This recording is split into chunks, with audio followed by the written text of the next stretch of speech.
2016 group 2 అనేటటువంటిది రద్దయింది. రద్దవ్వడం అంటే ఇక్కడ ఏంటంటే 2016లో వైట్నర్ ఉపయోగించి చాలామంది 350 మంది లిస్టులోకి వచ్చిర్రు. మెరిట్ లిస్టులోకి ఇంటర్వ్యూ చేయడానికి అర్హత సాధించిర్రు. ఈ ఇంటర్వ్యూకి అర్హత సాధించిన వాళ్ళల్లో 150 మందికి పైగా ఈరోజు గ్రూప్ 2 ఉద్యోగాలు చేస్తున్నారు. ఆ రోజు ఇచ్చినటువంటి దానికి విరుద్ధంగా, కోర్టు జడ్జిమెంట్కి విరుద్ధంగా ఆ రోజు కోర్టు ఏమిచ్చిందంటే పార్ట్ ఏలో పర్సనల్ డీటెయిల్స్లో వైట్నర్ ఉపయోగిస్తే వాళ్ళకు ఉద్యోగం ఇవ్వరి, ఎవరైతే ఆన్సర్స్ను వైట్నర్ ఉపయోగించి వాటిని తప్పులను సరిదిద్దుకున్నారో వాళ్ళకు ఉద్యోగాలు ఇవ్వద్దని ఆ రోజు కోర్టు జడ్జిమెంట్ ఉంటే దాన్ని ఉల్లంఘించి నాటి టీఎస్పీఎస్సి వాళ్ళకు ఉద్యోగాలు ఇచ్చింది. ఆ రోజు నుంచి అనగా 2020 నుంచి 25 వరకు అంటే 6 సంవత్సరాలు వాళ్ళు కొట్లాడితే నిన్న జడ్జిమెంట్ వచ్చింది.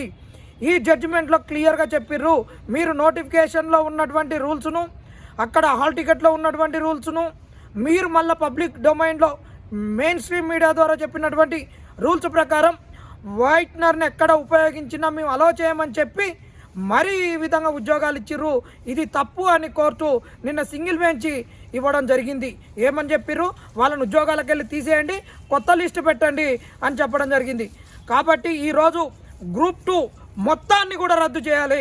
ఎందుకు చేయాలని అడుగుతున్నామంటే ఏదైతే నోటిఫికేషన్లో ఉన్నటువంటి రూల్స్ను ఉల్లంఘిస్తారో నోటిఫికేషనే రద్దు అవుతుందని మాధవదేవి మేడం గారు వీళ్ళు ఈ కాంగ్రెస్ వాళ్ళు గ్రూప్ 1 మీద వేసినటువంటి కేసులో ఆ జడ్జిమెంట్లో చెప్పడం జరిగింది. ఆ రోజు తమిళనాడుకు సంబంధించినటువంటి జడ్జిమెంట్లు కానీ మిగతా జడ్జిమెంట్లు అన్నింటినీ కూడా సైటేషన్లో ఇవ్వడం జరిగింది. కాబట్టి ఒకటే చెప్తున్నాం, ఖచ్చితంగా ఈ గ్రూప్ 2 అనేటటువంటిది క్యాన్సల్ అవుతుంది. ఇంకొకటి చెప్పదలుచుకున్నాం, కాంగ్రెస్ నాయకులారా, రేవంత్ రెడ్డి గారు ఆ రోజు మీరు ప్రతిపక్ష నాయకునిగా ఉండి ఈ గ్రూప్ 2 ఉద్యమానికి మీరు సహకరించరు. ఆ రోజు కాంగ్రెస్లో ఉన్నటువంటి వివిధ విభాగాల్లో ఉన్నటువంటి నాయకులందరూ కూడా సహకరించరు.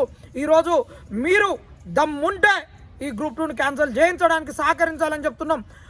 అధికారంలోకి వచ్చేంత వరకు ఒక తీరుగా, అధికారంలోకి రాగానే ఒక తీరుగా అనేటటువంటిది మీరు చేయొద్దు. మీరు మొన్నటి వరకు కూడా చెప్పారు, మేము డిబేట్లలోకి పోతుంటే ఆ రోజు మేము గ్రూప్ 2 మీద ఎంత కొట్లాడినాం, ఏం చేసినాం, మేము ఇన్ని చేసినాం, అన్ని చేసినాం, ఇట్ట చేయలేదు, వీళ్ళకి ఉద్యమాలు చేయలేదు, మేము అమ్ముడు పోలేదు, అది ఇదని మా మీద ఎన్నో నిందలేస్తూ మీరు చేసిన ఉద్యమానికి ఎండార్స్మెంట్ ఇచ్చుకుంటూ సమాజానికి చెప్పారు. అదే అడుగుతున్నాం.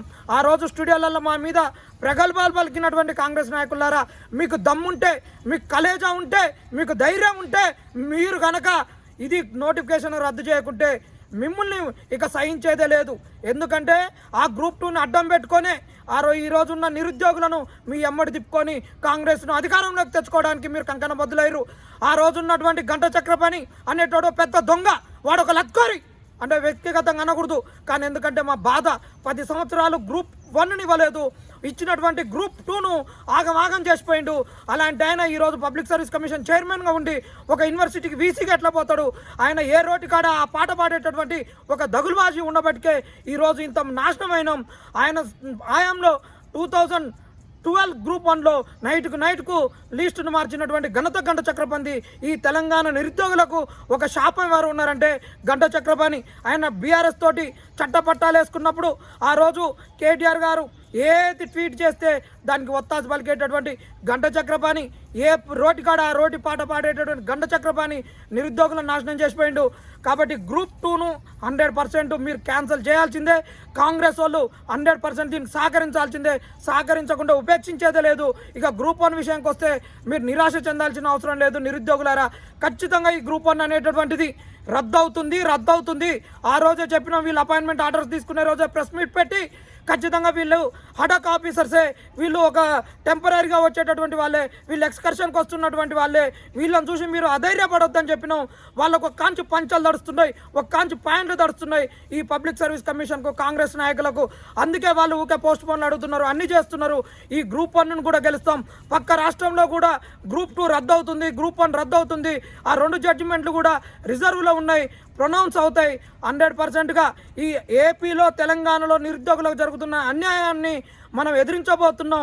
2026లో ఈ నిరుద్యోగులము మనము ఈ ప్రభుత్వాలను గద్దించి వాళ్ళని గద్దె దింపే దిశగా మనం మలుద్దాము. మనం ఒక శక్తిగా మారుద్దాము. జమిలీ ఎలక్షన్లలో నిరుద్యోగులమే సత్తా ఏందో చూపిద్దాం. అధైర్యపడొద్దని చెప్తున్నాం. 2016 గ్రూప్ 2 రద్దు చేయకుంటే కాంగ్రెస్ వాళ్ళను ఉపేక్షించేదే లేదు. గ్రూప్ 1లో కాంగ్రెస్ వాళ్ళు వేలు పెడితే మిమ్మల్ని ఉరికిచ్చి మేము ఊరి అవతలకు తోలేంత వరకు ఊకోమని కూడా చెప్తున్నాం.